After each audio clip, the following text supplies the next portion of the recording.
Bonjour à tous, nous allons voir dans cette vidéo le cours sur les systèmes linéaires et invariants, dont l'acronyme est SLI. Nous nous intéressons à un système qui a une entrée et une sortie. L'entrée x est une séquence x de n pour n dans z, et la sortie y est aussi une séquence y de n pour n dans z. T, c'est une fonction qui transforme une séquence en une autre séquence. Ce sera notre système linéaire et invariant. Donc pourquoi linéaire et invariant? Parce qu'on va supposer que T satisfait deux propriétés. Une, l'invariance par translation, ou invariance dans le temps. Cela signifie que si on fait rentrer dans le système une séquence x décalée de taux, c'est-à-dire la séquence x taux définie sur les transparents, alors la sortie, c'est égal à la sortie qu'on aurait avec, si on avait fait rentrer x, c'est-à-dire la sortie y, décalée elle aussi de taux. C'est donc la séquence y taux. Donc si on fait rentrer x décalé, on ressort y décalé. D'un point de vue physique, l'invariance par translation signifie que la réponse du système ne dépend pas de l'origine des temps. C'est donc une propriété toute naturelle. La deuxième propriété, c'est la linéarité. Donc on suppose que t est linéaire, donc l'opérateur t lui-même. C'est-à-dire que l'image par t de la séquence lambda 1 x1 plus lambda 2 x2, c'est lambda 1 fois l'image de x1 plus lambda 2 fois l'image de x2. Par exemple, pour doubler les valeurs, si on double les valeurs du signal d'entrée, on double les valeurs du signal de sortie. Nous définissons maintenant un outil fondamental pour l'étude des SLI. Donc la réponse impulsionnelle, c'est la réponse du système à la séquence de Kronecker. La séquence de Kronecker, c'est la séquence qui vaut 1 en 0 et 0 pour les n non nuls. Et donc h, c'est t de delta. Il se trouve que la réponse impulsionnelle décrit complètement un SLI.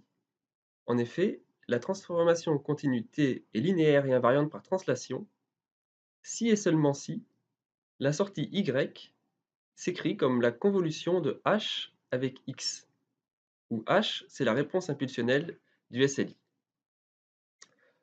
Je vous invite à faire une pause pour démontrer ce résultat.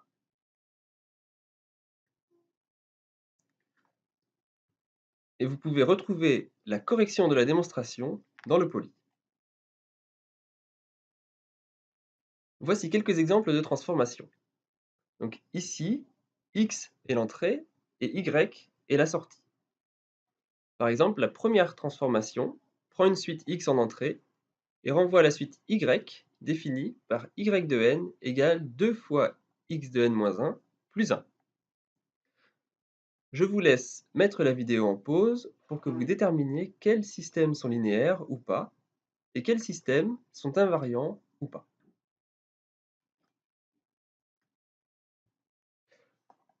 Commençons par le premier système. Si on multiplie l'entrée par une constante lambda, est-ce que la sortie est multipliée par lambda? Il se trouve que non, à cause du plus 1. Par exemple, si on multiplie l'entrée par 0, la sortie c'est y, c'est pas 0. Par contre, le système est bien invariant.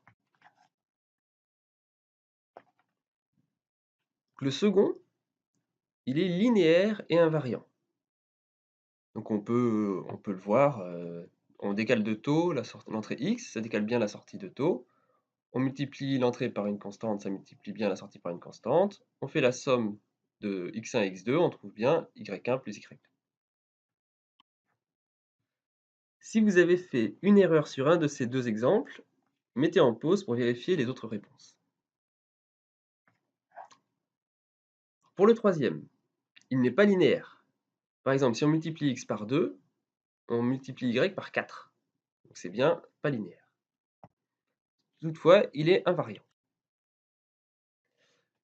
Le quatrième est défini par une équation récurrente. Donc on dit que c'est un filtre récursif. Bien que y de n dépende de y de n-1 et de x de n, on peut quand même calculer y de n grâce à cette équation récurrente. Il est linéaire et invariant. Alors le cinquième, il est bien linéaire. Par contre, il n'est pas invariant. Si on décale x de taux, on décale y de 3 taux. Le suivant, il n'est ni linéaire ni invariant. Et le dernier, la moyenne glissante pondérée, il est linéaire et invariant. On peut le voir par exemple, car c'est la convolution d'une séquence W avec l'entrée x. Et comme on a vu au slide précédent, si y c'est la convolution de h avec x, alors le système est linéaire et invariant. La réponse impulsionnelle h décrit la réponse temporelle du filtre grâce à la convolution. Du point de vue spectral, le filtre est caractérisé par la transformée de Fourier de la réponse impulsionnelle, que l'on appelle la réponse en fréquence. La réponse en fréquence, c'est donc h chapeau de nu, dont on retrouve la formule classique pour la transformée de Fourier.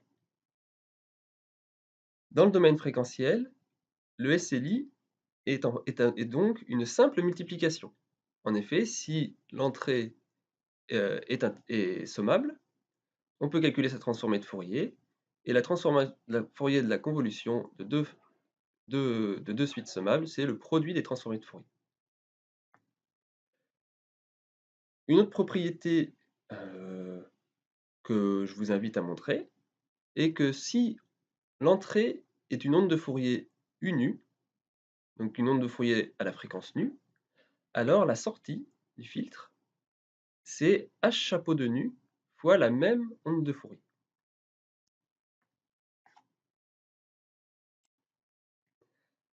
Intéressons-nous maintenant à quelques propriétés des SLI. Donc on aimerait notamment que si l'entrée est bornée, alors la sortie soit aussi bornée. C'est ce que l'on appelle les systèmes linéaires invariants EBSB, pour entrée bornée, sortie bornée. On peut montrer l'équivalence.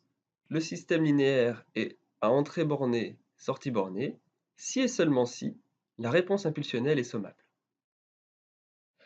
Remarquons que si H est dans L1, alors nécessairement le système est continu au sens des applications de L infini vers L infini. De plus, cela assure l'existence de la réponse en fréquence H chapeau.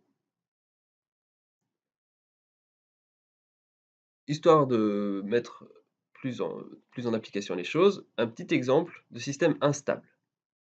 Donc c'est un peu un contre-exemple. On écrit y de n égale 2y de n-1 plus xn. Comment montrer qu'il est instable? Il suffit de trouver une entrée bornée, telle que la sortie soit non bornée. Par exemple, prenons la séquence de Kronecker. Elle est bornée. À ce moment-là, la sortie, c'est y de n qui vaut 0 pour les n négatifs et 2 puissance n pour les n positifs. Et c'est donc une suite qui est non bornée. Donc c'est un système instable.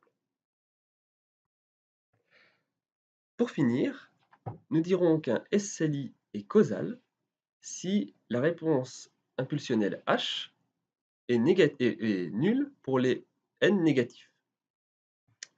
De manière équivalente, cela veut dire que la sortie Y ne dépend que du passé de x, c'est-à-dire des x de p pour p plus petit que n. En effet, dans la somme suivante, les termes du futur sont multipliés par h de n moins p, qui vaut 0 pour p plus grand que n. En général, les systèmes physiques sont tous causaux, d'où l'intérêt de cette notion. Pour vous entraîner, voici 4 exemples de transformations. Il faut déterminer si elles sont linéaires, invariantes, stables et ou causales. Voilà, je vous laisse faire cet exercice. Merci beaucoup pour votre attention. Le prochain cours sur le filtrage portera sur la transformée en Z. Merci.